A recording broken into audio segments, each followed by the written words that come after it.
வணக்கம். வணக்கம். இன்னைக்கு வீடியோவில் நம்ம என்ன பார்க்க போகிறோம்னா, ஒரு 4-5 நாட்களாகவே நம்ம கமெண்ட் செக்ஷனில் ஒரு இஷ்யூவை பற்றி பேசுங்க அப்படின்னு தொடர்ந்து கேட்டுக்கிட்டே இருக்கிறாங்க. என்ன அப்படின்னா, கொல்கத்தா மருத்துவ மாணவி ரேப் கேஸ், அதை பற்றி பதிவு பண்ணுங்க, அதை பற்றி ஏன் பேச மாட்டேங்கிறீங்க அப்படின்னு அவங்களே ஒரு முன்முடிவாக ஒரு விளக்கமும் அவங்க வச்சுருக்காங்க. ஓகே, அங்கே மேற்கு வங்காளத்தில் வந்து திரிணாமுல் காங்கிரஸ் ஆட்சியில் இருக்குது, அவங்க இந்தியா கூட்டணியில் பங்கு வைக்கிறாங்க, அதனால தான் நீங்கள் அதை பற்றி பேச மாட்டேங்கிறீங்க அப்படின்னு ஒரு புறம் அப்படின்னு ஒரு குற்றச்சாட்டை வைக்கிறாங்க. ஒரு குற்றச்சாட்டு. இன்னொரு பக்கம் இதை பற்றி நீங்கள் பதிவு பண்ணுங்க, அங்கே என்ன நடக்குங்கிறத நீங்கள் அப்டேட் பண்ணுங்க அப்படின்னு ஒரு புறம் ரெக்வஸ்ட் அப்படின்னு ரொம்ப கலவையாக அந்த ஒரு இஷ்யூ பற்றி மட்டும் கேட்டுட்டு இருக்கிறாங்க. மிக்சடு ரிவ்யூ வருது. மிக்சடு ரிவ்யூ தங்கலான் மாதிரி.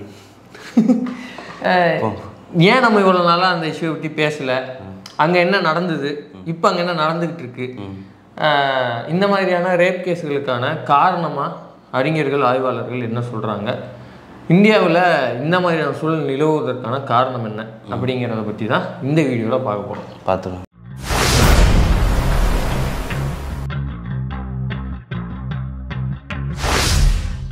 கொல்கத்தாவில் ஆர்ஜி கர் அப்படின்ற ஒரு மெடிக்கல்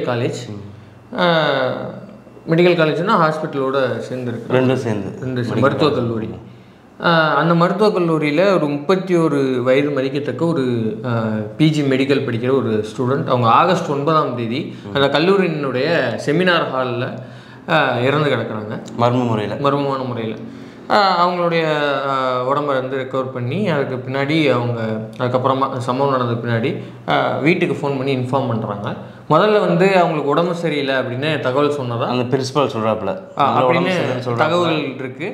அதுக்கு அப்புறம் என்ன நடக்குது அப்படின்னா, ஒரு கொஞ்ச நேரத்துலேயே அதே பிரின்சிபல் ஃபோன் பண்ணி இல்லை அவங்க பொண்ணு வந்து சூசைட் பண்ணி இறந்துட்டாங்க அப்படின்னு அடுத்த 22 நிமிஷம் கேப்பில் வந்து திருப்பி வந்து ஸ்டேட்மெண்ட்டாக மாற்றி சொல்கிறாப்புல. ஆமாம் அப்படின்னு தகவல்கள் இருக்குது. இப்போ இவர் ஏன் இதை சொன்னார், எதுக்காக அப்படி சொன்னார் அப்படிங்கிறது ஒரு புறம். அதுக்கப்புறமா அவங்க வீட்டில் இருந்து வராங்க, அந்த பெண்ணுடைய வீட்டிலேருந்து அவங்க அம்மா வராங்க, வந்து பெண்ணை வந்து பார்க்கணும் அப்படின்னு கேட்குறாங்க. முதல்ல அனுமதிக்கப்படல, அப்புறம் கொஞ்சம் நேரம் கழித்து அந்த பெண்ணோட முகங்களில் வந்து ரத்தம் வடிஞ்சிருக்குது, பல இடங்கள் வந்து காயங்கள் இருக்குது, இதை பார்த்தா சூசைட் மாதிரி தெரியல, தொண்டை பகுதி அடிபட்டிருக்கு, கால் அடிபட்டிருக்கு, கால் உடஞ்சிருக்கு அப்படிங்கிற மாதிரிலாம் அதை வச்சு இது சூசைட்கான சாத்தியக்கூறு இல்லை, எங்களுக்கு சந்தேகமாக இருக்குன்ட்டு அடுத்த கட்டத்தை அவங்க போகிறாங்க. அதுக்கு பின்னாடி தான் போஸ்ட்மார்ட்டம் பண்ணுறாங்க. அதுக்கப்புறம் தான் போஸ்ட்மார்ட்டம் பண்ணதுக்கப்புறம் என்ன தெரிய வருது அப்படின்னா, இது வந்து ரேப் செய்யப்பட்டு அவங்க கொலை பண்ணப்பட்டிருக்கிறாங்க அப்படிங்கிறது தெரிய வருது. இப்போது இதில் முதல்ல ஏன் இந்த பிரின்சிபல் மாற்றி பேசணும் அப்படிங்கிற ஒரு கேள்வி. அதுக்கப்புறம் வந்து என்ன அப்படின்னா, இதை விசாரித்த காவல்துறையிலும் கொஞ்சம் மெல்லதான் விசாரிச்சாங்க அப்படின்ற ஒரு பிரின்சிபலை ஏன் நீங்கள் வந்து அவங்கள என்ன விசாரிச்சீங்க அந்த கேள்விகள்லாம் ஒரு புறம் இருக்கு. இதுக்கு இடையிலேயே வந்து நீதிமன்றம் தலையிட்டு வந்து சிபிஐக்கு கேஸை மாற்றுங்க அப்படின்னு உத்தரவிட்டு அதுக்கப்புறம் சிபிஐ கையில் கேஸ் எடுக்கிறாங்க. சிபிஐ கையில் கேஸ் எடுக்க போகிறதுக்கு முன்னாடி ஒரு குறிப்பிட்ட குழு அந்த கல்லூரிக்குள்ளே புகுந்து சில இடங்களை வந்து அடித்து சேதப்படுத்துகிறாங்க. அது அந்த சம்பவம் நடைபெற்ற இடத்து பக்கத்தில் அந்த சம்பவம் நடைபெற்ற இடம் அப்படின்னும் சொல்லப்படுது. இது மட்டும் இல்லாமல் அந்த சம்பவம் நடந்த அந்த பகுதியை வந்து மெயின்டெனன்ஸ் பண்ணுவதற்கும் அந்த கல்லூரி நிர்வாகம் அலோவ் பண்ணியிருக்கிறதா ஒரு குற்றச்சாட்டு இருக்குது. முதல் கேள்வி என்ன அப்படின்னா, இப்படி ஒரு கொடூரமான சம்பவம் நடந்திருக்கு, இத்தனைக்கும் அந்த இறந்து போன கொலை செய்யப்பட்ட அந்த பிஜி ஸ்டூடெண்ட் வந்து இந்த கல்லூரியை குறிப்பிடுறப்போ செகண்ட் ஹோம் அப்படின்னு தான் குறிப்பிடுவாங்களாம். வீட்டுக்கு அடுத்தபடியாக இன்னொரு வீடுன்னு தான் அவங்க குறிப்பிட்டிருக்கிறாங்க. அது மட்டும் இல்லாமல் அவங்க பாலியல் துன்புறுத்தப்பட்டு கொலை செய்யப்பட்ட முன்னாடி 36 மணி நேரம் தொடர்ந்து உறக்கம் இல்லாமல் மருத்துவக் கல்லூரியில் வேலை பார்த்துருக்குறாங்க. 12 மணி நேரம் ஷிஃப்ட் கணக்கு வச்சாலும் 3 ஷிஃப்ட் தொடர்ந்து வேலை பார்த்துருக்குறாங்க. இதில் அங்கே என்ன மாதிரியான ஒரு எமர்ஜென்சியான சுச்சுவேஷன் இருந்ததுங்கிறது தெரில. ஏன்னா ஒரு சாதாரணமாக 3 ஷிஃப்ட் வந்து நம்ம அந்த கோவிட் போன்ற பெருந்தொற்று காலத்தில் இந்த மாதிரி கண்டினியூஸாக வேலை பார்த்தது அதெல்லாம் கேள்விப்பட்டிருப்போம். அப்போ அங்கே எவ்வளோ பேருக்கு அவங்க வந்து ட்ரீட்மெண்ட் கொடுத்துருப்பாங்க, எவ்வளோ பேர் உயிரை காப்பாற்றிருப்பாங்க, எத்தனை குழந்தைகளை பார்த்துருப்பாங்க, முதியவரை இல்லை, அது ஏன் இந்த கேவலத்தை செஞ்ச அந்த நாய் இருக்கிறான்ல, அந்த நாயோட குடும்பத்தினர் கூட யாராவது ஒருத்தர் வந்து இந்த 36 மணி நேரம் இடைப்பட்ட காலத்தில் ஏதாவது வந்து மருத்துவ சிகிச்சை பெற்றுருக்கலாம், அவங்க குடும்பத்துக்கு கூட அவங்க வந்து அந்த சேவையை செஞ்சுருக்கலாம். இது மட்டும் இல்லாமல் அந்த பெண்ணை பற்றி குறிப்பிடுறப்ப சொல்கிறாங்க, அந்த பெண் வந்து ஜேஇயும் எழுதி பாஸ் பண்ணியிருக்கிறாங்களாம். அது மட்டும் இல்லாமல் மருத்துவர்களே ஏதோ ஒரு எக்ஸாம் எழுதி பாஸ் பண்ணியிருக்காங்க. அவங்க மருத்துவம் படிக்கிறப்ப நீட் இருந்துதான் நமக்கு தெரியல, ஆனால் ஏதோ ஒரு எக்ஸாம் எழுதி அவங்க கிளியர் பண்ணிடுறாங்க. அப்படி கிளியர் பண்ணி அவங்களுக்கு மற்ற கல்வி படிப்பை எடுக்கிறதுக்கு வாய்ப்பு இருந்தும் கூட அவங்க மெடிசனை தான் சேவையாக சூஸ் பண்ணி வந்திருக்காங்க. மக்களுக்கு சேவை செய்யணும் இதை சூஸ் பண்ணி வந்திருக்கிறாங்க. அதை செஞ்சுருக்காங்க, 36 மணி நேரம் தொடர்ந்து செஞ்சுருக்காங்க. அவங்களுக்கு இந்த கொடுமை நடைபெற்றதுக்கு முன்னாடி நிமிடம் வரைக்கும் அவங்க மக்களுக்கான சேவையை செய்து தான் கொலை செய்யப்பட்டிருக்கிறாங்க. அங்கே வரக்கூடிய மக்கள் யாருன்னா ரொம்ப உழைக்கும் மக்கள், எளிய மக்களாக தான் இருப்பாங்க. ஏன்னா இந்த மாதிரியான ஒரு ஹாஸ்பிட்டலும் காலேஜும் சேர்ந்து டைப் பண்ணி கூட மருத்துவக் கல்லூரிக்கு வந்து ஏழை எளிய மக்கள் போய் சொல்லுவாங்க. அதுதான் வந்து இங்கே ஸ்டான்லி ஹாஸ்பிட்டலில் இருந்து அதுதான் நம்ம பார்க்குறோம். ராஜீவ்காந்தி ஸ்டான்லியில் வந்து நம்ம அதான் பார்க்குறோம். ராஜீவ்காந்தி வந்து மெடிக்கல் காலேஜ் கிடையாது, ஸ்டான்லி வந்து மெடிக்கல் காலேஜ் இல்லையா.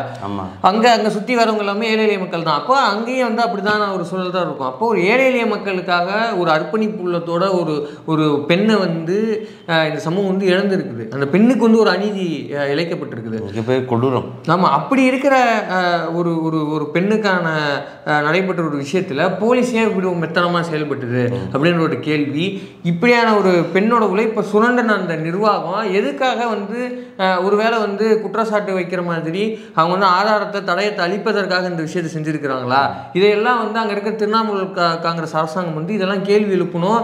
ஏன்னா காவல்துறை வந்து உங்கள் கட்டுப்பாட்டில் தான் இருக்குது. முதல்ல அந்த பிரின்சிபலை எப்படி இடைமாற்றம் பண்ணுவாங்க? ஆமாம், அந்த பிரின்சிபலுக்கு வந்து டீப்ரமோட் தான் பண்ணியிருக்கிறதா தகவல்கள் இருக்குது. அதுவும் இல்லாமல் அந்த விசாரணை நிலையத்துக்குள்ள வச்சுல விசாரிக்கணும். ஆமாம், ஏன்னா இங்கே கிருஷ்ணகிரியில் ஒரு சம்பவம் நடக்கும்போது ஒரு பாதிக்கப்பட்ட சிறுமி குழந்தை, அந்த குழந்தை போயிட்டு ஹெச்எம்கிட்ட வந்து எனக்கு இந்த மாதிரி ஒன்று நடந்திருக்குன்னு சொல்லும்போது வெளில சொல்லாத, வெளில இனிமேல் படிக்க விட மாட்டாங்க, அது கெட்டுப்படும் இது கெட்டுப்படும், குடும்ப கௌரவம் போயிடும் அதுன்ட்டு அந்த குழந்தைகிட்ட சொல்லியிருக்காப்புல. அதோட அந்த குழந்தை போது உடம்பு சரியில்லை, அதுக்கப்புறம் வந்து யார்கிட்டையாவது சொன்னியா, நான் முதல்ல ஹெச்எம்கிட்ட சொல்லிட்டேங்கும் போது ஹெச்எம் அக்யூஸ் லிஸ்ட்டில் சேர்க்குறாங்க, அக்யூஸ்டாக அவர் சேர்க்குறாங்க.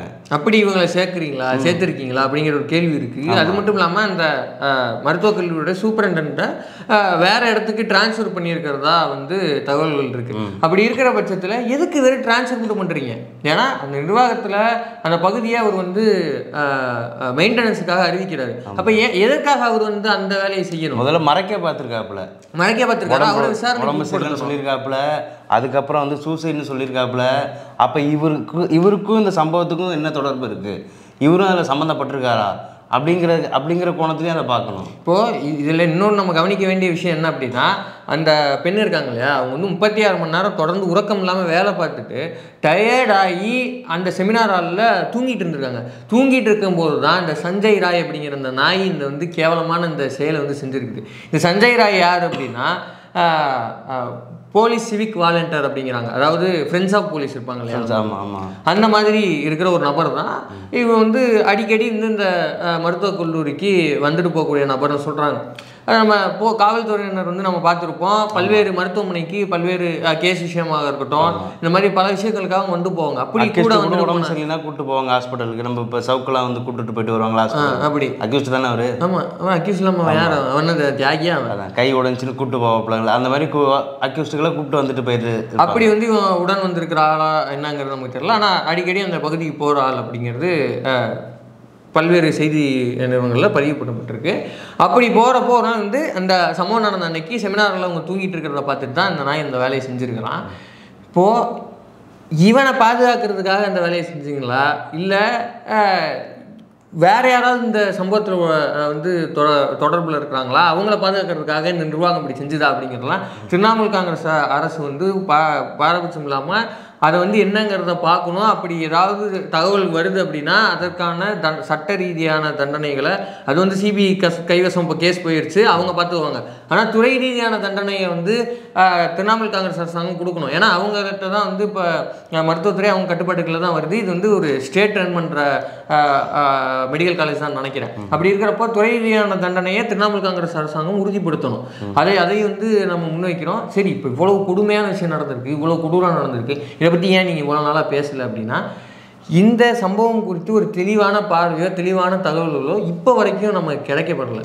இப்போ ஒரு தெளிவில்லாத ஒரு விஷயத்த நமக்கே தெளிவு இல்லைங்கிறப்போ மக்களுக்கு அதை சொல்லி நம்ம குழப்பக்கூடாதுங்கிறனால தான் இவ்வளோ நாள் நம்ம பேசாமல் இருந்தோம். மற்றபடி வந்து அவங்க திரிணாமுல் காங்கிரஸ் இருக்குங்கிறனாலையோ அவங்க இந்தியா கூட்டணியோடு இருக்காங்கிறதுனால இதை நம்ம செய்யலை. ஏன்னா இப்போ வரைக்கும் கூட பிரேத பரிசோதனையோட ரிப்போர்ட்டு போஸ்ட்மார்ட்டம் ரிப்போர்ட் வந்ததுக்கு பின்னாடி 150 மில்லிகிராம் அளவுக்கு 150 கிராம் அளவுக்கு வந்து அவங்க அந்த பெண்ணுடைய உடம்புல வந்து சிமன் வந்து இருக்கிறது அப்படின்னு செய்தி ஊடகங்கள்லாம் ஒரு செய்தி வந்தது. இதை குறிப்பிட்டு குஷ்பு அவர்கள் கூட அந்த கடைசியாக கொடுத்த ப்ரெஸ் மீட்டில் கூட அதை பதிவு பண்ணிடுறாங்க. அவங்க மட்டும் இல்லை பல்வேறு தலைவர்கள் அதை வந்து பதிவு பண்ணிடுறாங்க. இப்போ அந்த நியூஸ்லேயும் கூட சரியான புரிதலின்மை இருக்குது அப்படின்னு நியூஸ் லாண்ட்ரி வெப்சைட் வந்து ஒரு விஷயத்தை வந்து போட்டிருக்கிறாங்க.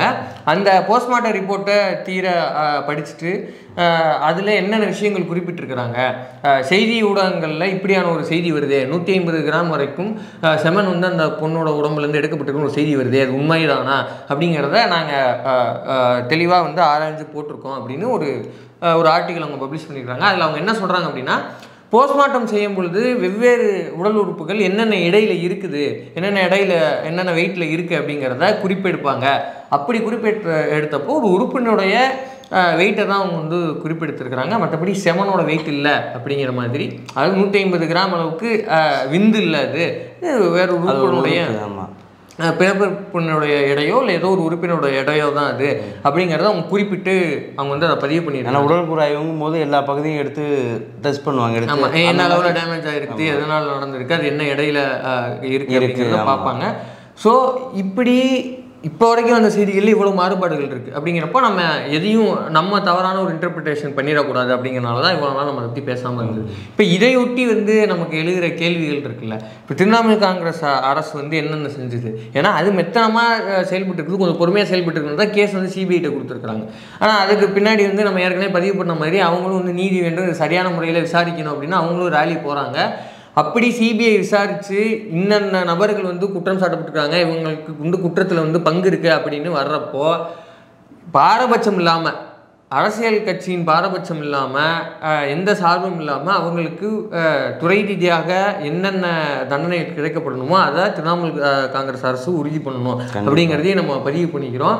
அதே மாதிரி இந்த மாதிரியான ஒரு கொடூரத்தை நிகழ்த்தின நபர்களுக்கு உரிய கடுமையான தண்டனைகள் கொடுக்கப்படணும். அதையும் வந்து நம்ம இவர் ஐயர் நல்லவர் அப்படின்லாம் விடக்கூடாது. ஆமாம், கரெக்டாக பாயிண்ட்டுக்கு வந்துட்டீங்க. இந்த மாதிரியான சம்பவங்கள் நடக்கிறது இருக்குல்ல, இது எதனால் நடக்குது? கடந்த 10 வருஷமாக இந்த மாதிரியான சம்பவங்கள் நடந்தது அப்படின்னா அது என்ன மாதிரியான விளைவுகளை ஏற்படுத்தியிருக்குது, அது என்னவா போய் மக்கள்கிட்ட சேர்ந்துருக்குது, இல்லை இதே மாதிரியான ஒரு வக்கிர மனநிலைமை கொண்ட ஆட்கள்கிட்ட அது என்னவா போய் சேர்ந்துருக்குது அப்படின்னு பார்க்கணும் இல்லையா? உதாரணத்துக்கு நீங்கள் சொன்ன கேஸ்லேருந்தே நான் ஆரம்பிக்கிறேன். பில்கிஸ் பானு வழக்கில் என்ன நடந்துச்சு, அதை குற்றவாளிகளுக்கு வந்து என்ன சொல்லி விடுதலை கொடுத்தாங்க? இவர் ஐயர் மிகவும் நல்லவர், அவங்க போய் எல்லாம் பண்ணியிருப்பாங்களா ப்ரோ, பண்ணியிருப்பாங்களா, அனுப்பிவிடுங்க ப்ரோ அப்படின்னு சொல்லி தான் விடுதலை செய்யப்பட்டது. பில்கிஸ் பானு அந்த கலவரத்துலேயும் போராடினாங்க இல்லையா, அந்த கைவர்கள்ட்ட வந்து சிக்காமல் தப்பிக்கணும்னு போராடினாங்க. அதற்கு பின்னாடி வாழ்க்கையிலையும் அவங்க போராடினாங்க. திரும்பி இந்த கைவர்களுக்கு வந்து தண்டனை வாங்கி கொடுக்கணும்னு சட்ட போராட்டம் நடத்தினாங்க. அதுக்கு பின்னாடி விடுதலை ஆனதுக்கப்புறமும் அவங்க போராட தான் செஞ்சாங்க. இப்படி போராடி திரும்பி அவங்களை உள்ள தள்ளணும். அப்போ இந்த மாதிரியான ஒரு வக்கரம் என்ன கொண்டு இருக்கும்ல, ஒரு சிறுபான்மையினரை வந்து நம்ம சுரண்டலாம், ஒரு கலவரம் நடந்துச்சுன்னா அதை செய்யலாம் அப்படின்னு ஒரு வக்கரமான அவ்வளோதான். இனிமேல் எவனுக்கு எல்லாருக்கும் தோணும்ல என்ன வேணா பண்ணலாங்கிற ஒரு இது. அப்போ அப்படி இருக்கிற மனநிலைமை இருக்கிறவங்க போய் சேருமா இல்லையா அந்த விஷயம்? அப்போ அது என்னவா நீங்கள் வந்து சொல்கிறீங்க? இப்போ இந்த கேஸ் மட்டும் கிடையாது, ஆசிஃபா அந்த குழந்தைக்கு நடந்தது இருக்குல்ல, சம்பவம் நடந்தப்போ கொடி பிடிச்சிருங்க ரோட்டில் வந்து நடைபயணம் போனாங்கல்ல, அதில் வந்து அந்த தவறை, அந்த கேவலத்தை, அந்த வக்கரத்தை செஞ்சவன் வந்து பாஜகவை சார்ந்தவன், குற்றவாளியை உள்ளே வைக்கக்கூடாதுன்னு போனாங்க இல்லையா? ஹத்ராஸில் என்ன நடந்துச்சு? அந்த பெற்றோர்களை வந்து அந்த குழந்தைய காட்டாமல் எரிச்சது போலீஸ் எரிச்சது. இந்திய வரலாற்றில் எங்கேயாவது அந்த சம்பவம் வந்து நடந்திருக்குதா? அரசுன்னா எல்லாம் நடக்கும், அவங்கள்ட்ட மட்டும்தான் நடந்திருக்கு. ஏன் இப்போ சமீபத்தில் வந்து பீகாரில் இப்போ இதுக்கு வந்து அரசியல் சார்பு இல்லாமல் இதை வந்து அணுகணும் செய்யணும்னு ஏன் சொல்கிறேன் அப்படின்னா, இப்போ பீகாரில் வந்து ஒரு சம்பவம் நடந்திருக்கு. ஒரு சிறுமி, ஒரு பள்ளி படிக்கிற ஒரு சிறுமி ஒருத்தன் வந்து எனக்கு வந்து இந்த சின்ன பொண்ணை கல்யாணம் பண்ணி கொடுங்க அப்படின்னு ஒரு பணம் படைத்தவன், அந்த ஏரியாவில் பணம் படைத்தவன் முசாஃபர்பூர் அப்படிங்கிற ஒரு ஊர், அந்த ஊரில் போய் அந்த சிறுமியினுடைய பெற்றோர்கள்ட்ட கேட்குறான். அவங்க வந்து இல்லை குழந்தை வந்து அப்படிலாம் கட்டி கொடுக்க முடியாது அப்படின்னு சொல்கிறாங்க. படிக்கிற புள்ள ஸ்கூல் போகணும் காலேஜ் போகணும் இவ்வளோ இருக்குது அதுக்குள்ளே வரியடா அறிவு இல்லை அப்படிங்கிற மாதிரி அப்படின்னு அவங்க கேட்குறாங்க. உடனே வந்து அடுத்த நாள் ஆட்களோட வரான், 4-5 பேரோட வந்து அவங்க வீட்டில் நைட்டு அடித்து அந்த பொண்ணை நான் கொன்றுவேன், இப்போ நீ என் கூட அனுப்புறாங்க அந்த பொண்ணை கொன்றுவேன் அப்படின்னு அந்த பொண்ணை தூக்கிட்டு போகிறான். தூக்கிட்டு போய் அடுத்த நாள் பார்க்குறாங்க, அந்த பெண்ணுடைய மார்பகங்கள் வெட்டப்பட்டு அந்த பெண்ணுடைய பிறப்புறுப்பு வந்து சிதைக்கப்பட்ட நிலையில் உடலை வந்து கண்டெடுக்கிறாங்க. இப்போ இவ்வளவு வக்கரமான விஷயங்கள் நடக்குது இல்லை? இப்போ இதெல்லாம் வந்து எதனால் நடக்குது? இப்போ ஆல்ரெடி வந்து இந்த நாட்டினுடைய ஒன்றும் இல்லைங்க, இந்த நாட்டை ரெப்ரசன்ட் பண்ணி தங்கப்பதக்கம் வாங்கி கொடுத்த வீர மங்கைகள் அவங்க இல்லையா, ரெஸ்லிங் மல்யுத்த வீரர்கள் அவங்க. அதாவது எவ்வளவு ஒரு பலம் பொருந்தி ஆள் வந்தாலும் ரிங்குக்குள்ளே தூக்கி அசால்ட்டாக பந்தாடுறவங்க இல்லையா அவங்க. பிரிட்ஜு புஷிங்லாம் ஆளே கிடையாது, ஒரே அடியில் நாக் அவுட்டு. ஆனால் அவன் வந்து சுரண்டி இருக்கிறான். ஆமாம், அப்பேற்பட்டவங்களே கூட இவன் வந்து ஒரு அதிகாரத்தின் துணைன்ற வந்து அந்த வேலையை செஞ்சுருக்கிறான் இல்லையா. பாஜக எம்பி பின்னாடி அவன் பையனுக்கு வந்து சீட்டு கொடுக்குறாங்க. அதே பாஜக சேர்ந்த நபர்கள் அவங்க வந்து தெருவில் இன்னும் போராடுறாங்க. துண்டு கட்டாக தூக்கிட்டு போய் வண்டியில் ஏற்றுது காவல்துறை. எவ்வளவு கொடுமைகள் நடந்தது. அவங்க சாட்சி மாலிக் தான் நினைக்கிறேன் இல்லையா, அவங்க வந்து நான் வந்து குவிட் பண்ணுறேன்னு சொல்லிட்டு பூட்ஸை கழட்டி வச்சுட்டு போயிட்டாங்க.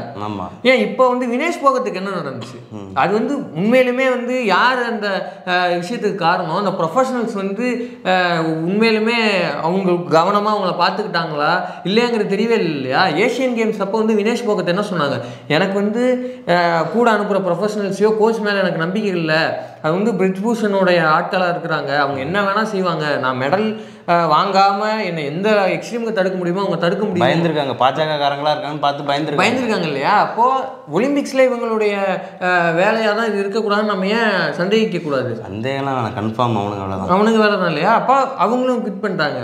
அவங்களுக்கு தேசத்துக்கு ஒரு பதக்கம் போனதை பற்றியெல்லாம் எந்த வித ஒரு வருத்தமோ கவலையோ இல்லை. அவங்களோட வக்கரத்தை தீர்த்துக்கணும். அப்போ இதெல்லாம் வந்து இந்த மாதிரியான சம்பவங்கள் ஒரு அரசே செய்யுதுங்கிறப்போ இதே மனநிலைமை கொண்ட இதே வக்கர புத்தி கொண்ட ஆட்களுக்கு இது என்ன நியூஸாக போய் சேரும்? இவ்வளோ பெரிய ஆட்களையே கை வச்சப்போ ஒன்றும் பண்ணல, இப்போ நம்ம சுரண்டலாம் ஈஸியாக அப்படிங்கிற ஒரு எண்ணமாக கொண்டு போய் சேராதா? இப்போது இவங்களுக்கு மட்டும் இல்லை, மணிப்பூர் பற்றி எரியுது. இப்போ பிரதமர் எத்தனை முறை போனார்? 2 தடவை வந்த படம் இல்லைங்க, 2 தடவை போகல. அம்பானி கல்யாணத்துக்கு போயிருக்காப்புல, பையன் கல்யாணத்துக்கு. அம்பானி பையன் கல்யாணத்துக்கு 2 முறை போகிறதுக்கு அவருக்கு நேரம் இருக்கும். 2வது முறைலாம் 2 மணி நேரம், முழுசாக 2 மணி நேரம் அவங்களுடைய திருமண நிகழ்வில் அவர் கலந்துக்கிட்டு ஸ்பெஷல் விருந்து சாப்பிட்டாராம். ஸ்பெஷல் விருந்து சாப்பிட்டாருன்னு செய்தி ஊடகங்களில் பதிவாக இருக்குது. இப்போ இதுக்கெல்லாம் வந்து பிரதமருக்கு நேரம் இருக்கும். அந்த மணிப்பூர் போய் ஊரே பற்றி எரியுது பார்க்கறதுக்கு நேரம் இருக்காது. ஏன் ஹோம் மினிஸ்டர் அமித்ஷா எத்தனை முறை போனார்? அரசியல் சாணக்கியர். அதை கூட நம்ம ராதா ரவி சைடில் சொல்லணும்னா 2 அக்யூஸ் தான் இருக்கிறான். அவரு சொன்னார், அது A1 A2ன்னு நம்ம அதை பதிவு பண்ணல, அவரு சொன்னார். நம்ம எதாவது அவர்கிட்ட கேளுங்க. இப்படியான ஒரு பலம் பொருந்திய நபர்கள் இல்லை அவங்க 2 பேரும். ஏன் மணிப்பூர் பக்கம் எட்டி கூட பார்க்கல? ஏங்க ராகுல் காந்தி போயிட்டாருங்க 3 முறை போயிட்டு வந்துட்டாரு. அங்கே இருக்கிற நிலைமை என்ன, அங்கே மக்கள்கிட்ட பேசுறது, எதிர்க்கட்சி தலைவராக பதவி ஏற்றதுக்கு அப்புறம் 2 தடவை போயிட்டாரு. அதுக்கப்புறமே 2 தடவை போயிட்டாரு அவரு. எதிர்க்கட்சி தலைவராக பதவி ஏற்கிறதுக்கு முன்னாடி ஒரு தடவை, பதவி ஏற்றதுக்கப்புறம் 2 முறை. இது மட்டும் கிடையாமல் போன முறை வந்து எம்பிக்களாக இருந்த இந்தியா கூட்டணியை சார்ந்த எம்பிகள் அத்தனை பேரும் அங்கே போய் மக்களை பாதித்த மக்களை போய் சந்திச்சுட்டு வந்தாங்க இல்லையா, பாதிக்கப்பட்ட மக்களை. இப்படிலாம் இருக்கிறப்போ ஒரு முறை கூட ஏன் அவர் போக மாட்டேங்கிறாரு? அந்த ஒரு வீடியோ வந்ததுக்கு அந்த சிஎம் என்ன சொன்னாப்புல, பிரேன் சிங், ஏங்க ஒரு வீடியோவை பார்த்துட்டு நீங்கள் போய் பேசுறீங்க, சம்பவம்லாம் சகஜங்க. நாங்கள் எத்தனை வீடியோ பார்த்தோம் தெரியுமா இந்த மாதிரி அப்படின்னா. அந்த நாட்டில் இப்படி தான் ஜாலியாக இருப்போங்கிற மாதிரி அந்த கொடுமை, அது எவ்வளோ பெரிய கொடுமை. உலக நாடுகளே காதி துப்புச்சு. ஒரு 2 பெண்களை வந்து நிர்வாணமாக அத்தனை ஆண்கள் வந்து தோட்டில் தாத்தனை இழுத்துட்டு வராங்க. எவ்வளோ பெரிய கேவலம். அந்த வீடியோ அந்த விஷயம் சம்பவம் தெரிஞ்சோன்னா அந்த வீடியோ கிளிக் பண்ணி பார்க்க முடியல. எவ்வளோ பேர் வந்து கண்ணீர் விட்டு அழுதுறாங்க தெரியுமா? அந்த சம்பவத்தை நினச்சி ட்ராமட்டிஸ் ஆனவங்க எவ்வளோ பேர். இவ்வளவு கொடுமை நடந்திருக்குது. அதை வந்து அவ்வளோ அசால்ட்டாக அவர் ஹேண்டில் பண்ணுறாரு. இதை பற்றி வந்து நம்ம ப்ரெஸ் மீட்டில் மைக்கை போட்டு கேட்டால் குஷ்பு என்ன சொல்கிறாங்க, எல்லா இடத்துக்கும் வந்து பிரதமர் போக முடியுங்களா? இந்த இடத்துக்கு அவர் வந்து அம்பானி விட்டு கல்யாணத்துக்கு போக முடிஞ்சு அவரால், அங்கே அவர் போவார் இல்லையா? அப்போது இவ்வளவு கொடுமைகள் நடத்தினாலும் நம்மளை வந்து எதுவும் கேட்க மாட்டாங்க. இந்த அரசு இருக்க வரைக்கும் நமக்கு வந்து நம்ம ஃப்ரீயாக சுற்றலாம் அப்படின்னு அந்த மனோநிலைமையில் இருக்கவங்களுக்கு அது போய் ஒரு பாசிட்டிவ் ஹேண்டாக போய் சேராதா? அங்கே திருப்பி கேட்டிருக்கணும், அது என்ன ட்ரெயின், அது வந்தே பாரத். பூத்துக்கு போயிட்டு கொடியாட்டினீங்கல்ல, அங்கே மட்டும் எல்லா இடத்துக்கும் போகிறீங்கல்ல. ஏதோ ஸ்டேஷன் மாஸ்டர் மாதிரி ஸ்டேஷன் போயிட்டு கொடி ஆட்டுறதுக்கு முந்து நேரம், அதுக்கு மட்டும் எல்லா இடத்துக்கும் போகிறீங்க. அப்போல்லாம் உங்களுக்கு இருக்கிற நேரம், பாதிக்கப்பட்ட மக்களை பார்க்கறதுக்கு உங்களுக்கு நேரம் இல்லை. இப்போது இந்த குரூர மனநிலைமை கொண்டவங்க இருக்கிறாங்கல்ல, இவங்க ஏன் இப்படி செயல்படுறாங்க, என்ன காரணத்துக்காக இப்படி நடக்குது அப்படின்னா, இந்த ஒய் மென் ரேப் அப்படின்னு ஒரு புத்தகம். அது ஏன் வந்து ஒரு ஆண் வந்து ஒரு பாலியல் தாக்குதலை நிகழ்த்துறான் அப்படிங்கிற ஒரு புத்தகம். அந்த ஆர்ஜே ஆனந்தி புக் ஷோ அப்படின்னு ஒரு யூடியூப் சேனலில் அதை பார்த்துருப்பீங்க. ஆர்ஜே ஆனந்தி அப்படிங்கிறவங்க வந்து ஒரு புக்கை வந்து ரிவ்யூ பண்ணி ஒரு ஷோ பண்ணுவாங்க. அவங்க அந்த புக்கை பற்றி ரிவ்யூ பண்ணுறாங்க. அந்த புக்கு வந்து என்ன அப்படின்னா, இந்த ரேப் செஞ்சுருப்பாங்க இல்லையா அந்த ஆண்கள், அவங்கள்ட்ட வந்து நேரடியாக அந்த விஷயத்த சொல்லி பேட்டி காணாமல் வேற ஒரு விஷயமா ஒரு ஒரு மிகப்பெரிய பலமான ஆட்களை வந்து நாங்கள் பேட்டி எடுக்கிறோம், உங்களோட வாழ்க்கையில் சமூகங்களை பற்றி சொல்லுங்கள் அப்படின்ற மாதிரி நாசுக்காக கேட்டு உண்மைகளை பெற்ற ஒரு தொகுப்பு அப்படின்னு சொல்கிறாங்க அந்த புத்தகம். அதில் வந்து ஒரு 2-3 விஷயங்கள் வந்து அவங்க பதிவு பண்ணுறாங்க. என்ன அப்படின்னா, இந்த மனநிலைமை கொண்ட நபர்கள் பெண்கள் என்னவா பார்க்குறாங்க, இந்த விஷயம் என்ன மனநிலை, இந்த சைக்கோ சொல்லுங்க பெண்கள் எப்படி பார்க்குறாங்க அப்படின்னா, ஒரு சம்பவம் ஒருத்தர் சொல்கிறாரு, நான் வந்து ஒரு முறை கேட்டேன் அவள்கிட்ட, நோ சொன்னான். 2வது தடவை கேட்டேன், நோ சொன்னான். 3வது தடவை நோ சொன்னான். நான் வந்து அவளுடைய உடைகள் எல்லாத்தையும் கலைஞ்சிட்டேன். அதுக்கப்புறம் அவன் எந்த பதிலுமே சொல்லலை. அப்போ அவளுக்கு ஓகேன்னு தானே அர்த்தம் அப்படின்னு. அவனுக்கான மென்டாலிட்டி அவ்வளோவா தான் இருக்குது. இன்னொரு ஸ்டோரியெல்லாம் சொல்கிறாங்க. ஒரு ஆள் வந்து கடன் வாங்கியிருக்கிறான், ஒரு பையன்கிட்ட இன்னொரு நபர் கடன் வாங்கியிருக்கிறாரு. இந்த கடன் கொடுத்த நபர் வந்து அவருடைய ஃப்ரெண்ட்ஸோடு சேர்ந்து ஏதோ குடிச்சிட்ருக்காரு போல் இருக்கு. குடிச்சு முடிச்சுட்டு அவர் உச்ச போதையில் இருக்கிறப்ப ஞாபகம் வருது, நம்ம ஒருத்தன்ட்ட கடன் கொடுத்தோம்ல, அவன் நம்ம திருப்பி கொடுக்கவே இல்லை, அவனை போய் கேட்போம் அப்படின்னு. இவன் கூட ஆட்களோட போகிறான். இவனை பார்த்துட்டு இவன் குடிச்சு வேறு இருக்கான், ஏதாவது பிரச்சனை நடக்கும் அப்படின்னா அந்த ஆள் வந்து வீட்டை விட்டு கிளம்பி போயிட்டாப்புல. இவன் என்ன பண்ணுறான், அந்த போன நபருடைய ஒய்ஃப் இருக்காங்க இல்லையா, அந்த ஒய்ஃபை வந்து இவன் ரேப் பண்ணுறான், கேங் ரேப் பண்ணுறான். கேங் ரேப் பண்ணிட்டு அவன் ஏன் என்ன காரணம் சொல்கிறான்னா, திரும்பி அந்த நபர் வராரு, வீட்டுக்கு போயிட்டாங்க என்னன்னு பார்க்குறதுக்கு வராரு. வந்து அந்த நபரையும் அடிக்கிறான். அடிச்சுட்டு அவர்கிட்ட எதுக்கு நான் ஏன் அந்த கேவலத்தை பண்ணேன் அப்படின்னு காரணமாக என்ன சொல்கிறான்னா, நீ என்கிட்ட கடன் வாங்கினல, ஆனால் நீ திரும்பி கொடுக்க மாட்டேங்கிற, உனக்கு ஒரு பாடம் போட்டுடும்ல, அதனால தான் நான் வந்து இப்படி பண்ணேன். உன்னை பழி வாங்குறதுக்கு உன் மனைவியை வந்து நான் அந்த மாதிரி பண்ணிட்டேன். இது இந்த மாதிரி மென்டாலிட்டியில் நிறைய பேர் இன்னும் சுற்றிக்கிட்டு இருக்காங்க. ஆமாம், ஒரு வந்து வந்து ஒரு கீழ்மையாக நினைக்கிறேன். இன்னும் ஜாம்பிகளே இருக்குது. ஜாம்பிகளை ஒருத்தரோட ஒரு அருண்குமாருங்கிற ஒருத்தரை மாண்பை சிதைக்கணும் அப்படிங்கிற அவங்க மனைவியை தப்பாக பேசுறது, தப்பாக வந்து போர்ட்ரே பண்ணி பேசுறது. ஏன் இன்னமும் வந்து சொல்லணும் அப்படின்னா, அந்த கட்சியோட கோபாஷே ரெமி மார்டின் அவனே அப்படி தானே இருக்கிறான். எத்தனை மேடைகளில் வந்து இப்போ ரஜினி குறித்து ஒரு மாற்று கருத்து அவனுக்கு இருக்குது அப்படின்னா, அவன் வீட்டு பெண்களை பற்றி தான் அவன் பேசினான். இதே பர்சனல் கான்வர்சேஷன் எடுத்துக்கங்க. பர்சனல் கான்வர்சேஷனில் அவனுக்கு ஏன் அந்த மஞ்சள் பொடின்னு பேர் வந்துச்சு, அவன் பெண்கள் குறித்து அந்த அவ்வளோ கொச்சையான கருத்தை சொன்னனால தானே. அவனோட அரசியல் மேடைகள்லேயே அப்படி தானே இருக்குது.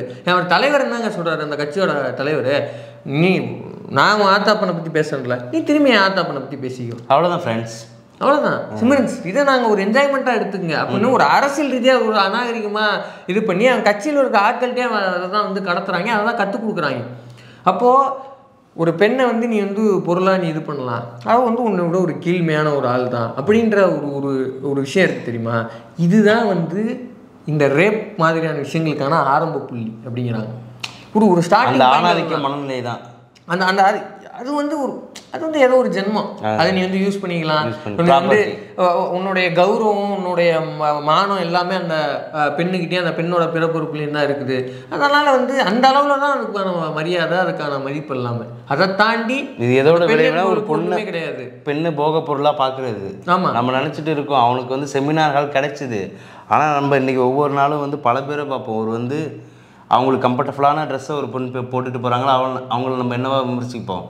நம்ம மீன்ஸ் நம்ம விமர்சிக்கிறது இல்லை, இந்த நபர்கள், இந்த நபர்கள் அவள் இந்த ட்ரெஸ்ஸு போட்டிருக்கா, அவள் இப்படி இருப்பா, அவள் 10 மணிக்கு மேலே வெளில போகிறா, அவள் அப்படி இருப்பா, அவள் வந்து ஃப்ரெண்ட்ஸோட வந்து அப்போ அந்த மாதிரியான பெண்ணா, இந்த மாதிரி தான். இப்போ இப்படியே எடுத்துக்கோங்களேன், இப்போ வெளியில் போகிறனால மட்டும்தான் அந்த சம்பவம் நடக்குதா. இவங்க வந்து இந்த நிர்பயா கேஸ்லேயும் இவனுங்க இதை தான் சொன்னானுங்க. ஏன் இப்போ இந்த கொல்கத்தா சம்பவத்தில் இந்த பெண்ணுக்கு வந்து அதை தான் சொன்னாங்க, ஏன் அந்த பொண்ணு செமினார் ஹாலில் தூங்கும், ஏன் அந்த பொண்ணு செமினார் ஹாலில் தூங்குச்சு. 36 மணி நேரம் அந்த பெண்ணோட உழைப்பை சொன்னவெல்லாம் அந்த சஞ்சய் குரூப் தான், சஞ்சய் ராய் குரூப். அப்போ செமினார் ஹாலில் தூங்குனா நீ என்ன வேணா பண்ணுவீங்க கேள்வி வரும்ல, திருப்பி கேட்போம்ல. இப்போ அந்த 36 மணி நேரம் அந்த பொண்ணு வந்து உறங்காமல் வேலை பார்த்துருக்கு, மக்களுக்கான சேவை செஞ்சுருக்குது. அந்த பொண்ணுக்கு வந்து ரெஸ்ட் எடுக்கிறதுக்கு இடம் கொடுக்காம ஒரு தங்குவதற்கான பாதுகாப்பான இடத்தை உறுதிப்படுத்தாது அந்த நிர்வாகத்தோட தப்பு இல்லையா? அப்போ அந்த பொண்ணுக்கு வந்து சரியான தூக்கிறதுக்கோ ரெஸ்ட் எடுக்கிறதுக்கோ இடம் இல்லை. அப்போ நிறைய பேர் வந்து போராடுறாங்க, இந்த மாதிரி ஓய்வு வரை எங்களுக்கு சரியான இதில் கிடையாது, கழிப்பறை கிடையாதுன்னா இன்னும் போராடிக்கிட்டு இருக்காங்க. அப்போ அவங்க மக்கள் சேவை செய்கிறாங்கன்னா அவங்களுக்கான தேவைகளை நம்ம செஞ்சு கொடுக்குறது தான் நம்மளுடைய வேலை. அப்போ இப்படி இருக்கிற இது இருக்குல்ல, இதுக்கு என்ன நீ நியாயம் சொல்ல போகிற? இப்போ இதுக்குமே நீ இவ்வளோ கொடுமை சொல்கிறியா? இவங்க வந்து இப்போ அந்த பெண்ணு வந்து செமினார் ஹாலில் தூங்குறதுக்கான காரணம் வந்து இது. சரி, இப்போ வெளியில் போயிட்டாங்க, வெளியில் தூங்கிட்டாங்க, நீ அப்படி பண்ணிட்ட. சரி, இப்போ இந்த சைல்டு அபியூசஸ்லாம் எடுத்துங்க. இந்த சைல்டு அபியூசஸ் வந்து மோஸ்ட்லி யாரால் நடக்கப்படுது? கருவறை செமினார் ஹாலாக இருந்துச்சா? ஆசிஃபாக எங்கே நடந்துச்சேன் தனியாயம்? அந்த பெண் வந்து கோயிலுக்கு போனா இல்லையே, அந்த குழந்தை வந்து கோயிலுக்கு போலியே, தூக்கிட்டு போயில வச்சு இது பண்ண. இப்போ அந்த குழந்தைக்கு நீ என்ன காரணம் சொல்லுவ? இப்போ சைல்டு அபியூசஸ் பெரும்பாலும் அந்த அந்த குழந்தைகளுக்கு தெரிந்தவர்களால் நடத்தப்படுதுங்கிறது தான் சொல்கிறாங்க. அறிஞர்களோ ஆய்வு செய்கிறவங்களோ வந்து அதை தான் சொல்கிறாங்க. அந்த குழந்தைக்கு நல்லா தெரிந்த உறவினர்கள், அந்த குழந்தைக்கு நல்லா பழக்கப்பட்ட நெருக்கமானவங்க. புள்ளிவிவரமே சொல்லுது, ரொம்ப அதிகம் வந்து பெண்கள் குழந்தையிலேருந்து வந்து இந்த அபியூஸ்க்கு எங்கே ஆளாகிறாங்கன்னா உறவினர்கள் தான், சுற்றி உள்ளவங்க தான். இன்னும் நிறைய சொல்கிறாங்க. இப்போ அந்த குழந்தைகளுக்கு வந்து என்ன, அவங்க என்ன பாவம் பண்ணாங்க? அந்த குடும்பத்தில் பிறந்ததை தவிர, இல்லை இந்த ப்ரெடேட்டர்ஸ் மத்தியில் அவங்க வாழ்கிறத தவிர அவங்க என்ன தவறு பண்ணாங்க? ஒன்றுமே கிடையாது. இப்போ இதையெல்லாம் தாண்டி இன்னும் கவனிக்க வேண்டிய விஷயம் என்ன அப்படின்னா, இந்த சரியான ஒரு பாதுகாப்பான சூழல் இல்லை அந்த குழந்தைகளுக்கு இல்லையா? அந்த குழந்தைகளுக்கு என்ன தெரியும்? இப்போ உதாரணத்துக்கு வந்து இதே எடுத்துக்கோங்க, நீங்கள் சொன்ன கிருஷ்ணகிரி சம்பவமே எடுத்துங்க. அந்த பெண் வந்து என்சிசி கேம்புக்கு போயிருக்காங்க, அந்த சிறுமி அந்த குழந்தை வந்து என்சிசி கேம்புக்கு போயிருக்காங்க. இந்த ஆள் வந்து ஒரு கோஆர்டினேட்டர். ஆனால் இவன் இப்படி நடந்துக்குவாங்கிறது அந்த குழந்தை யாருக்கு தெரியும்? முதல்ல இது வந்து ஒரு பேரண்டிங் மனநிலை உள்ளவங்க தான் அச்சத்துக்கு ஏற்படுத்தும். ஏன்னா இப்போ வந்து இவர் ஜெயரஞ்சன் தொடர் என்ன சொல்கிறாப்புலன்னா, 12th வரைக்கும் பெண்கள் படிக்க வராங்க, அதுக்கப்புறம் ஒரு டிகிரி படிக்க பாதி பேர் குறையுது, மொதல் டிகிரி பண்ணுறாங்க, அடுத்த டிகிரி பண்ண மாட்டாங்க. இப்படி கணிசமான அளவில் நம்ம கொண்டாடிட்டு இருக்கோம், கல்வியில் வளர்ந்துட்டோம், எல்லோரும் படிக்க ஆரம்பிச்சிட்டாங்க அப்படின்ட்டு. ஆனால் இன்னமும் வந்து ஸ்ட்ராட்டஜிக்காக வந்து இப்படி தான் நிலைமை இருக்குது அப்படின்ட்டு ஒரு பக்கம் சொல்கிறாங்க. இன்னொரு பக்கம் வந்து தைரியமாக வெளியில் நம்ம பெண்களை அனுப்பிச்சாலும் அந்த குழந்தைங்க வந்து 5-12 வயசு குழந்தைய வந்து 5 நாளுக்கு வந்து கேம்புக்கு அனுப்பியிருக்காங்க. அந்த பொண்ணோட வளர்ச்சியை இன்னொரு இடத்துக்கு நகர்த்துறதுக்காக அவங்க பெற்றவங்க நினைக்கிறாங்க. இந்த மாதிரியான அயோக்கியர்கள்லாம் இருக்கிற போது அவங்க என்ன யோசிப்பாங்க? இப்போ அந்த குடும்பத்தில் அந்த பெண்ணை வேற எங்கேயும் வெளில அனுப்புவாங்களா? அவங்களுக்கு ஆட்டோமேட்டிக்காக அந்த அச்சம் இருக்கும் இல்லையா? ஆமாம். இல்லை அந்த ஏரியாவில் உள்ள மற்ற பேரண்ட்ஸுங்க நினச்சி பாருங்க செய்ய மாட்டாங்க. ஆமாம். இப்போ இதுக்கு அவளுக்கு நடந்துச்சு, அந்த மாதிரி தான் உனக்கும் நடக்கும் அப்படின்னு ஒரு பயம் ஆட்டோமேட்டிக்காக வரும். இப்போ அந்த குழந்தைக்கு வந்து நல்லா தெரிஞ்ச நபர் தான் இந்த வேலையை செஞ்சது. அந்த பெண் வந்து கல்விக்காக போயிடுறாங்க, அவங்களுடைய வாழ்க்கை அடுத்த தரத்துக்கு உயர்த்ததுக்காக போயிருக்காங்க, அந்த இடத்துல நடந்திருக்கு. இதுக்கு என்ன காரணம் சொல்ல போற? அந்த பொண்ணு சோகால்டு நீ சொல்ற அந்த கல்வி நிலையத்துல தான் அந்த தவறு நடந்திருக்கு. ஒரு ஹெச்எம் அந்த இடத்துல என்ன முடிவு எடுத்திருக்கணும்? இந்த மாதிரி ஒன்று நடந்துச்சா முதல்ல நீ தான் அந்த பொண்ணை கூட்டு போயிட்டு இவன் மேலே கம்ப்ளைண்ட் கொடுக்கணும், நீ கொடுத்துருக்கணும். அது இல்லாமல் நீ என்ன கற்பிக்கிற அந்த பிள்ளைக்கு? வெளில சொல்லாத அமைதியாரு அப்படி இந்த மாதிரி ஆசிரியர்கிட்டேருந்து எப்படி வந்து ஒரு நல்ல மாணவர் வர முடியும்? இப்போ இது மட்டும்தானா? இப்போ இந்த இடத்துல நடக்கிறது மட்டும்தான் செக்ஸுவல் அசால்ட்டா? இப்போ இந்த மாதிரியான பெண்களுக்கு மட்டும்தான் நடக்குமா அப்படின்னா எல்லா பெண்களுக்குமே இதுதான் நடந்துட்டு இருக்கு. ப்ரெடேட்டர்ஸ் இருக்கிற எல்லா இடத்துலையுமே இதுதான் நடக்குது. உதாரணத்துக்கு இந்த குழந்தைக்கு இந்த ஸ்கூலில் நடந்தது. இப்போ பொள்ளாச்சி சம்பவம் எடுத்துக்கோமே. பொள்ளாச்சி சம்பவம் அந்த பெண்கள் வந்து தெரிந்த நபர் தான், அந்த பெண்ணுக்கு தெரிந்த நபர் தான். அவன் ஒரு இடத்துக்கு வந்து வாங்க போகலாம் அப்படின்னு கூப்பிட்றான். கூட்டிகிட்டு போய் அவன் வந்து ஒரு தெரிந்த நபர் இவ்வளோ வக்கரமாக நடந்துக்கிறான். இப்போ அதுக்கு என்ன நியாயம் நீங்கள் சொல்ல போறீங்க இல்லையா? இப்போ இதெல்லாம் ஒரு புறம் அப்படின்னா, அப்போது இப்படி தெரிந்த நபர்களுக்குள்ள நடக்கிற இந்த அவலங்களுக்கு, இந்த கொடுமைகளுக்கு வந்து என்ன நியாயம் சொல்ல முடியும்? எங்கே போவதான்னு சொல்ல போகிறீங்க, எந்த செமினாரில் படுக்காது நீ சொல்ல போகிறேன்னு தெரில. இப்போ இதோட பேசிக் பாயிண்ட்டுங்கிறது இருக்குல்ல, இந்த பேசிக் இன்ஸ்டாகிராம்லேருந்து ஆரம்பிக்குது. இன்ஸ்டாகிராமில் யாராவது ஒருத்தவங்க ரீல்ஸ் போட்டால் போதும், உடனே கீழே வந்து இவ இப்படி போடுறாவ இப்படி இருப்பா இப்படின்ட்டு இந்த ட்ரெஸ்ஸு போடுறியா, இப்படி சாங் இது பண்ணுறியா, இந்த டிக்டாக் பண்ணுறியா, அது பண்ணுறியா, அப்போ நீ வந்து இதுதான் நீ நீ நீ உன்னோட கம்ஃபர்டபுள் பெறுது என்ன, அதெல்லாம் எனக்கு தேவையில்ல. நீ இது பண்ணியானா நான் உன்னை இப்படி தான் காயின் பண்ணுவேன். அப்படி வன்மத்தை கக்கிற எல்லாருமே வந்து வக்கரத்தை கக்கிற எல்லாருமே வந்து ஒரு சஞ்சய் ராய் தான். என்ன கிடைக்காத சஞ்சய் ராய். ஆமாம், என்ன ஒன்று, அவன் வந்து அந்த அந்த கேவலத்தை கொடூரத்தை நிகழ்த்திட்டான். நீ அதை நிகழ்த்துற வாய்ப்பு இல்லாமல் நிகழ்த்திட்டு இருக்க. அது மட்டும் கமெண்ட் போடுறது மட்டும் கிடையாது, பஸ்ஸில் வந்து போகிறப்போ இன்னொரு பெண்ணை வந்து உரசுறது இருக்குல்ல, பக்கத்தில் இருக்கவங்க வந்து சுரண்டுறது இருக்குல்ல, அதுவுமே ஒரு வகையான செக்ஸுவல் அசால்ட்டு தான். ஏன் வெறுமனா வந்து கமெண்ட்ஸில் வந்து உன் வக்கரத்தை கக்குறது, உன்னோட இதை தீர்த்துக்கிறது மட்டும் கிடையாது, இதுவும் அப்படி தான். இதுவும் ஒரு சின்ன லெவலில் பண்ணுறது தான். அதே மாதிரி ஆன்லைனில் உன்னோட மாற்றுக்கருத்து இருக்குது அப்படிங்கிற நபர்களில் வந்து அவங்க வீட்டுக்கு குடும்பத்தில் இருக்கிற பெண்களை பற்றி அம்மாவை திட்டுறது, தங்கச்சை திட்டுறது, இந்த மாதிரியான நபர்கள் செய்கிற எல்லாருமே இன்னொரு சஞ்சய் தான். நம்ம ஏன் நம்ம சேனல்லையே நம்ம வீடியோலேயே அவங்களுக்கு வந்து ஒரு மாற்று கருத்து இருக்குன்னா என்ன பண்ணுவாங்க, நம்ம வீட்டில் இருக்கிற பெண்களை பற்றி அப்படி தானே அவங்க திட்டுவாங்க. இப்போ நீயுமே அதே போல் தான். என்ன வந்து நீ வந்து ஸ்டேஜ் 1 ஸ்டேஜ் 2ல் இருக்கிற, அவ்வளோதான் வித்தியாசமே தவிர, நீங்கள் சொன்ன மாதிரி உனக்கும் வாய்ப்பு கிடைச்சா, உனக்கும் அந்த செமினார்கள் கிடைச்சா நீ அதை செய்யக்கூடிய நபர் தான். இப்போ இதெல்லாம் மட்டும் கிடையாது. இப்போ ஒரு அடுத்த கட்டமாக ஒரு அரசியல் தலைவர்கள்ட்ட, ஒரு அரசியலில் இருக்கிற பெண்கள்கிட்ட உனக்கு ஒரு மாற்று கருத்து இருக்குது அப்படின்னா, அந்த பெண்களை வந்து நீ காயின் பண்ணுற விதம் ஒன்று, அந்த அரசியல் கட்சி தலைவரோட சேர்த்து வச்சு பேசுறது. தம்பிகள் ரொம்ப நிறைய பண்ணுவாங்க இந்த வேலையை. நம்ம அருண் ஐபிசா, ஆமாம், அவரோட மனைவியை வந்து விமர்சிக்கிறது, அவரை வந்து மார்க் பண்ணி போடுறது. முதல்ல இதில் இவனுங்க எல்லாமே தான் இந்த கேரக்டர். இந்த சஞ்சய்ங்கிற கேரக்டர் ஒவ்வொருத்தனுக்குள்ளேயும் இருக்கான். அவன் எந்த லெவலில் என்ன மீட்டரில் அவன் இருக்காங்கிறனா. இப்போ ஜாம்பிஸ் சொன்னீங்கன்னா அப்படியே அவங்களுடைய உடன்பிறப்பு சங்கீஸ், அவங்களுக்கு கூடயே இருக்கு ட்ராவல் ஆகும் கருத்தியெல்லாம். அவனுங்க உறவே அவனுங்க என்ன பண்ணானுங்க, பிஜேபியில் காயத்ரி ரகுராம் அவர்களுக்கு நடந்தது என்ன, அவங்களுக்கு நடந்தது இதே மாதிரியான ஒரு வந்து ஒரு வக்கர வெளிப்பாடு தான் இல்லையா. அவங்க இத்தனை ஆண்டு காலமாக ஒரு கருத்தியல்னு ஒன்று, அது கருத்தியல் நமக்கு 1000 மாற்று கருத்து இருக்குது, அது இல்லைன்னு சொல்கிறதில்ல. அதை வந்து கருத்தியல்னு அவங்க அதை நம்பிக்கிட்டு நின்றுருக்காங்க. மிஸ்டர் திருமாவளவன் அப்படின்னு எந்த வள்ளுவர் கோட்டை பேசினாங்களோ அதே திருமாவளவன் வந்து திரும்பி அம்பேத்கர் திடலில் புத்தகத்தையும் சால்வையும் வாங்கிட்டு போய் சந்திச்சாங்க இல்லையா. ஏன் சந்திச்சாங்க? இவ்வளவு கொடுமைகள் அந்த அந்த நபருக்கு, அந்த காயத்ரி ரகுராமுக்கு எதிராக இவ்வளோ கொடுமைகள் நடந்தப்போ அவங்க கூட வந்து நின்று அவங்களுக்காக பயணப்பட்டது யார் அப்படின்னா, இதே ஜனநாயகத்தை ஏற்றுக்கொண்ட விசிகா தோழர்களும், இதே ஜனநாயகத்தை நம்பின இதர கட்சி தோழர்களும் தான். அண்ணனே சொல்லியிருக்காப்புல, நீங்கள் யார் வேணால் என் மேலே கல்ல எறிங்க, ஒரு நாள் வந்து பூவை எறிவீங்க அப்படின்ட்டு. அது நடந்துச்சா இல்லையா? அப்போது இதே இந்த விஷயத்தை ஏன் நம்ம சொல்கிறோம் அப்படின்னா, இது எதனால் நடந்தது அப்படின்னா, ஜனநாயகத்தை நம்ம மதித்து ஜனநாயகத்தின்பால் நிற்கணும். அவங்க எந்த மாற்று கருத்தை வேணால் அவங்க கொள்ளணும், அவங்கள எந்த நேரத்துலையும் பிலோ த பெல்ட் வந்து அடிக்கக்கூடாது. அவங்களுக்கு வந்து நியாயமான விமர்சன சண்டையாக நம்ம கருத்தியால பேசணும் அப்படிங்கிற அந்த விஷயத்தை நம்ம எடுத்துக்கொண்டு நடந்தனால தான் காயத்ரி ரகுராமுக்கு இந்த வார் ரூம் வக்கிரங்களால் நடைபெற்ற இந்த கொடுமைகளுக்கு வந்து அப்போ கூட நின்னது வந்து ஆன்லைனில் இந்த விஷயத்தை சரியாக கொண்டு போன ஜனநாயகவாதிகள் தான். அப்போது அவங்க அங்கே அமைப்பாக வந்து திரண்டவங்க தான். தலைவர் சொன்ன மாதிரி அவங்க வந்து அமைப்பாக திரண்டு ஒரு பாதிக்கப்பட்டவங்க, அந்த இடத்துல வந்து ஒடுக்கப்பட்டவர்ன்றது ஒரு பெண் என்ற அடிப்படையில் காயத்ரி ரகுராம். அதனால் அவங்க கூட நின்னாங்க.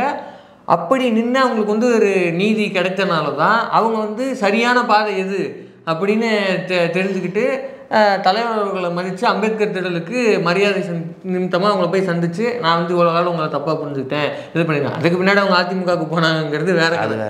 ஆனால் எந்த தலைவரை வந்து அவங்க வந்து தவறு அப்படின்னு சொன்னாங்களோ அதே தலைவரை பார்ப்பதற்கு மதிப்பதற்கு அம்பேத்கர் திடலுக்கு வந்து போனாங்க இல்லையா.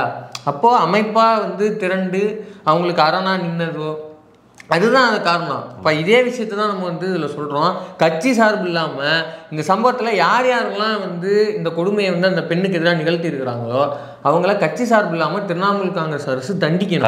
அதே மாதிரி எல்லா கட்சியில் இருக்கிற பெண்களும், குஷ்பு உள்ளிட்டு நான் சொல்கிறேன், எல்லா கட்சியில் இருக்கிற பெண்களும் கட்சி பேரத்தெல்லாம் விட்டுட்டு இந்த விஷயத்தில் வந்து அந்த பாதிக்கப்பட்ட பெண்ணின் பக்கம் வந்து நிற்கணும். நீங்களும் அமைப்பாக திரளணும். நீங்கள் எல்லாரும் அமைப்பாக திரண்டு நீதியை நிலைநாட்டுறதுக்கு, அந்த பெண்ணுக்கான நீதி வாங்கி கொடுக்கறதுக்கு நீங்கள் திரண்டு நிற்கணும். ஏன்னா இது எல்லாமே அடிப்படையாக எங்கேருந்து ஆரம்பிக்குது அப்படின்னா, ஒரு பெண்ணை கீழ்மையாக அவன் நினைக்கிறனால, அந்த ஒரு ஆண்கிறவன் பெண் வந்து நமக்கு கீழே தான் அப்படின்னு மரியாதை இல்லாமல் நிகழ்த்தல் தான் ஆரம்பிக்குது. இவ்வளவு கொடுமையும் இந்த வக்கரத்தோட ஸ்டார்டிங் பாயிண்ட் என்ன அப்படின்னா, ஒரு பெண்ணை நீங்கள் வந்து மரியாதை இல்லாமல் நடத்தணும்னு உங்களுக்கு தோணுது இல்லையா. ஒரு பெண் வந்து நம்மளோட கீழானவன் தான், அவளை வந்து நம்ம கூப்பிடும் போதே மரியாதை இல்லாமல் தான் கூப்பிடணும். எந்த நேரத்தில் நீ ஒரு பெண்ணை மரியாதை இல்லாமல் கூப்பிட ஆரம்பிக்கிறியோ அங்கிருந்தே உன்னோட வக்கர நோக்கங்கள் ஸ்டார்ட் ஆக ஆரம்பிச்சிது. இது வந்து பெரியார் வந்து இவங்க எல்லாம் கலாய்ப்பாங்க, எவ்வளோ விமர்சனங்கள் பேரில் கண்ட உண்மைத்தையும் கேட்குவாங்க. பெரியாட்டு இருக்கிற ஒரு மிகப்பெரிய ஆக சிறந்த பண்பு நிறைய இருக்குது. நீங்கள் என்ன சொல்ல போகிறீங்க? அது என்ன அப்படின்னா, அவருடைய வயசு குறைவான ஆட்கள், அது என்ன வயசான ஆட்களான இருக்கலாம், அவர் வந்து அறிவில் எவ்வளோ சிறந்த நபர். அவர் எவ்வளோ பெரிய சான்றவர் அவர் இல்லையா, எவ்வளோ பெரிய அறிஞர், ஒரு புத்தர் அவர் இல்லையா. ஆனால் 4 வயசு குழந்தை, 5 வயசு குழந்தை, 10 வயசு குழந்தை, 12 வயசு குழந்தை, எத்தனை வயசு குழந்தையானா இருக்கலாம், எந்த வயசு நபராக இருந்தாலும் இருக்கலாம், அவங்கள வாங்க போகலாம். ஏன்னா பல தோழர்கள், அவரை சந்தித்த பல தலைவர்கள் வந்து இதை பற்றி இந்த மாதிரியான விஷயங்கள் வந்து பதிவு பண்ணிடுறாங்க. நான் வந்து அப்போ வந்து ஒரு 10 வயசு பையன், 18 வயசு பையன், அப்போ நான் ஒரு ஐயா முன்னாடி போயிருந்தேன். அவர் வாங்க உட்காருங்க, என்ன பண்ணிட்டு இருக்கீங்க, என்ன படிக்கிறீங்க அப்படின்னு வாங்க போகணும்னு மரியாதையாக பேசினார். அவர் கடைசி காலம் வரைக்கும் அவர் அப்படி தான் இருந்தார் இல்லையா. ஆமாம். இல்லை, ஒரு பத்திரிகையாளர் போயிட்டு ஒரு ஆடியோவே யூடியூப்லேயே இருக்க தேடி பார்க்கலாம், போயிட்டு ஒரு நேர்காணல் எடுத்துகிட்டு இருப்பாள். இங்கே உள்ள பெண்களுக்கான நீங்கள் என்னென்ன சட்டத்திட்டங்கள் வச்சுருக்கீங்க, என்னென்ன கருத்து வச்சுருக்கீங்க அப்படின்ட்டு நேர்காணல் பண்ணும்போது இவருக்கு வயசு வந்து கிட்டத்தட்ட 85க்கு மேலே. அது வாய்ஸில் அவர் பேசுகிறத பார்த்தாலே தெரியும், ரொம்ப தள்ளாடி பேசுவாப்புல. ஆப்போசிட்டில் பத்திரிகைக்காரர் வந்து ரொம்ப இளம் வயசு, அதுவும் அவர் வயசு வச்சாலே தெரியும். அவர் ஐயான்னு சொல்கிறாப்புல.